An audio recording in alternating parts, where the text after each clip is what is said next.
तो चलिए अब बात करते हैं भारत और चीन सीमा विवाद को लेकर। भारत और चीन के बीच एलएसी पर तनाव लगातार जारी है। भले ही कुछ क्षेत्रों से चीनी सेना पीछे हटी हो, लेकिन अभी भी अगर बात फिंगर 4 की जाए तो भले ही फिंगर 5 पर इस वक्त डटी हुई है चीनी सेना, लेकिन भारत लगातार कोशिश कर रहा है कि बातचीत के जरिए इसे कैसे सुलझाया जाए।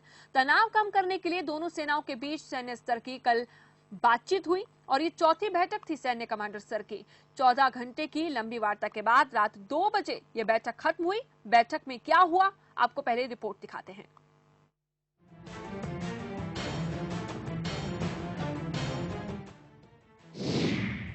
चौदह घंटे की चर्चा, क्या अब मान जाएगा चीन? बातचीत के जरिए हल क्यों नहीं चाहता चीन? भारतीय सेना का साफ संदेश, पीछे हटे चीन। गलवान घाटी में जो हुआ उसका भारतीय सेना ने मुंह तोड़ जवाब दिया, लेकिन भारत हमेशा की तरह शांति चाहता है, मित्रता चाहता है और दोस्त को साथ लेकर चलना चाहता है। इसलिए तो भारतीय सेना चीन के साथ बातचीत के जरिए समझौता करना चाहती है, बॉर्डर पर पहले जैसा माहौल अख्तियार करना चाहती है। लेकिन चीन का रसूख ही चाइनीज है, ना एक बात पर टिकता है और ना ही ज्यादा देर तक चलता है। बीते कल से शुरू हुई चौथी बैठक देर रात 2 बजे तक चली। इसमें तनाव वाले इलाकों में चीनी सेना के पीछे हटने पर चर्चा हुई। अभी चीनी सेना पेंगोंग इलाके में फिंगर 5 पर डटी है और भारतीय सेना ने अप्रैल से पहले की स्थिति को बहाल करने की मांग की है। चीन के कोर कमांडर्स के साथ चौथी बैठक हुई। सेनाएं अपनी पुरानी जगह पर जाएं। दोनों सेनाएं अपने बड़े हथियार पीछे हटाएं। अप्रैल में दोनों सेनाएं जहां थी उसी जगह पर लौटें। चीन की सेना पीएलए फिंगर 4 से फिंगर 5 की ओर लौटी। देर रात हुई बातचीत में भारतीय प्रतिनिधि मंडल का नेतृत्व लेह स्थित 14वीं कोर के commander lieutenant general Harinder Singh ने किया, जबकि चीनी पक्ष का नेतृत्व दक्षिण शिनजियांग सैन्य क्षेत्र के कमांडर ने किया। सैनिकों के पीछे हटने की औपचारिक प्रक्रिया 6 जून को शुरू हुई थी, जब इससे एक दिन पहले राष्ट्रीय सुरक्षा सलाहकार अजीत डोभाल और चीनी विदेश मंत्री वांग यी ने इलाके में तनाव कम करने के तरीके पर करीब 2 घंटे तक फोन पर बातचीत की थी। लगातार 4 बैठकें कर भारत शांति का पैगाम देना चाहता है।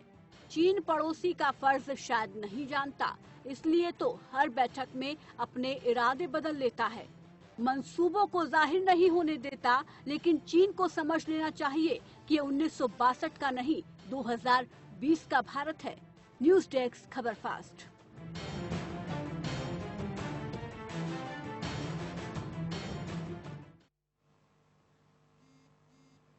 तो चीन और भारत के बीच ये चौथी सैन्य कमांडर स्तर की बैठक थी। 14 घंटे तक ये चली, लेकिन इस बीच क्या कुछ हुआ वो हम आपको रिपोर्ट में दिखा रहे थे। लेकिन इस वक्त हमारे साथ मेहमान जुड़ चुके हैं। आपको बता दें कि जनरल डॉक्टर रणजीत सिंह इस वक्त हमारे साथ जुड़ रहे हैं और विदेश मामलों के जानकार वो हैं। डॉक्टर रणजीत, देखिए यहाँ पर जब हम बात कर रहे हैं चौथी बैठक की और दोनों सेनाओं ने अपने बड़े हथियारों को पीछे हटाने को लेकर अप्रैल में दोनों सेनाएं जहां थी उसी जगह पर वापस लौटे, इस चीज को लेकर चर्चा की गई। कुछ ऐसे क्षेत्र भी हैं जहां से चीनी सेना पीछे हटी भी है। अगर हम बात फिंगर 5 की करें, क्योंकि पहले फिंगर 4 पर डटी हुई थी चीनी सेना, लेकिन इस बैठक से पहले वो फिंगर 5 पर पहुंची। लेकिन अभी भी देखिए फिंगर 8 तक जब हम गश्त करते हैं, पेट्रोलिंग हम करते हैं, उसके बावजूद चीन अभी भी उस इलाके में तनाव कम करने को राजी नहीं हो रहा है। लेकिन अब ये उम्मीद है कि कल की हुई बैठक में जो 14 घंटे चली है, शायद चीन कुछ हद तक बातों को सुनेगा।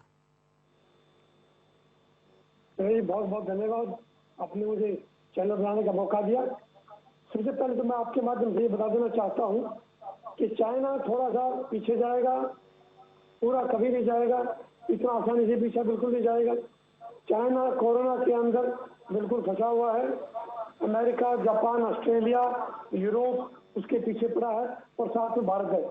और भारत 62 का भारत नहीं है, 2020 का भारत है। तो चाइना इससे काफी डरा हुआ है। इंडिया ने पूरी अपनी जो एग्रेसिव पोस्चर डिफेंस में अपनाया है, डिप्लोमेटिक लेवल पे, पॉलिटिकल लेवल पे प्राइम मिनिस्टर की बहुत तगड़ी स्टेटमेंट प्राइम मिनिस्टर ले गए थे।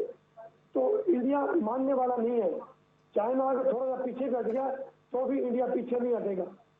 अपने जो डिप्लॉयमेंट की इंडिया ने, चाहे वो नेवी एयरफोर्स की है या आर्मी की है या हमारी गन्स है, टैंक्स है, मेरे विचार में इंडिया चाइना की बात पर विश्वास नहीं करेगा।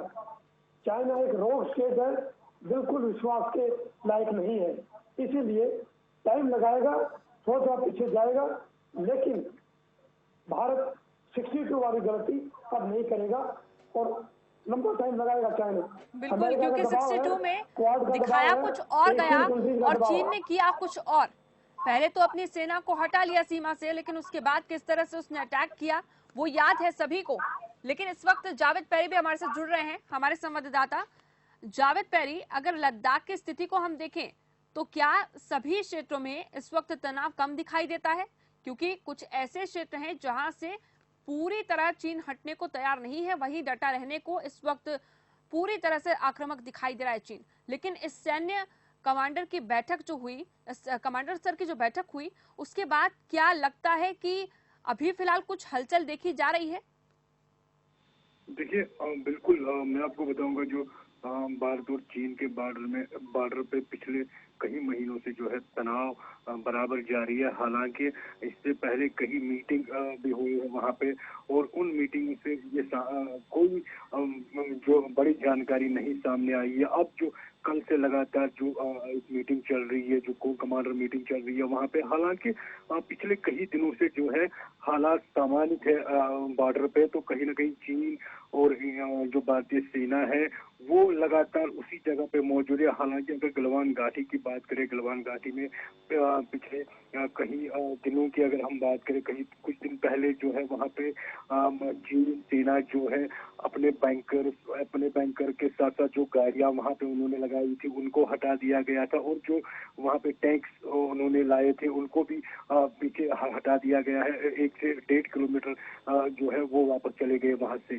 तो कहीं ना कहीं स्थिति जो है वो सामान्य फिलहाल बने हुए हैं बॉर्डर पे। और हालांकि जो मीटिंग जो चल रही है पिछले कई दिनों से, जो अलग अलग मीटिंग्स हो रही है वहां पे, तो उससे कोई बड़ा जो फैसला है वो सामने नहीं आ रहा है। हालांकि दोनों देशों की जो हालांकि फोर्सेस है वो तैनात है बॉर्डर पे हर किसी जगह पे। हालांकि भारतीय सेना के जवान जो है वो दिन रात 24 घंटे बॉर्डर पे तैनात है। और वहीं जो अगर ग्राउंड लेवल की बात करें, वहां पे मौसम की अगर हम बात करें, मौसम माइनस के आसपास जाता है, -25 के करीब वहां पे जाता है। उसके बावजूद भी सेना जो है वो डटे हुए है वहां पे, किसी भी मुकाबला, किसी भी चुनौती के लिए वो तैयार है वहां पे। बिल्कुल, यानी आने वाले दिनों में जावेद पैरी ये साफ है कि अगर किसी भी तरह की धोखेबाजी चीन करने की कोशिश करता है तो उसको मुंह की खानी पड़ेगी। फिलहाल जावेद, बहुत शुक्रिया जी। जावेद जी कहिए। जी बिल्कुल, जब से 20 जवानों की शहादत वहां पे हो गई है, तब से उसके बाद सेना ने वहां पे एक फैसला कर लिया है, जब तक चीन वापस हटेगा नहीं तब तक भारतीय सेना जो है वो डटे रहेंगे वहां पे, चट्टान की तरह वहां पे खड़े हैं। क्योंकि मैंने पहले भी बताया कि मौसम भी वहां पे अलग अलग मिजाज मौसम दिखा रहा है, और मौसम के तहत भी, आने वाले दिनों के तहत भी इस वक्त ये जरूरी समझा जा रहा है कि किस तरह से वहां पर जो जितनी भी जरूरतें हैं सेना की उन्हें पूरा किया जाए। बहुत शुक्रिया जावेद पैरी।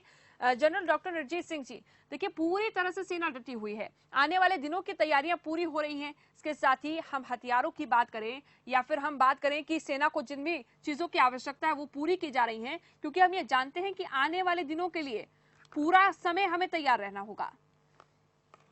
इंडियन डिफेंसेस को जितनी रिक्वायरमेंट वहाँ पर है वो पूरी मिल रही है, चाहे वो स्मॉल आर्म्स है या वेपन्स है या इवन एयरफोर्स की जो सपोर्ट होनी चाहिए वो वहाँ पर पूरी मिल रही है। और इंडियन आर्मी अभी वापस नहीं आएगी, मेरा अपना मानना है, क्योंकि चाइना को विश्वास नहीं कर सकते। दूसरा, वेदर, इंडियन आर्मी इस वेदर में वहाँ पर पहले भी रही है। इंडियन आर्मी पाकिस्तान बॉर्डर पर लग रही है, सियाचिन में है, नॉर्थ ईस्ट में है, तवांग एरिया में बैठी है, तो इसलिए इंडियन आर्मी को तो तैयारी है। माउंटेन डिवीजन इंडिया का बिल्कुल तैयार है, उसको इस चीज का एक्सपीरियंस है। चाइना के पास इस प्रकार का एक्सपीरियंस ही नहीं है, तो इसलिए हमारी सुपीरियरिटी है। चाइना टाइम लगाएगा लेकिन रो के पीछे जाएगा और इंडिया उसको जाना ही होगा, को विश्वास नहीं करेगा।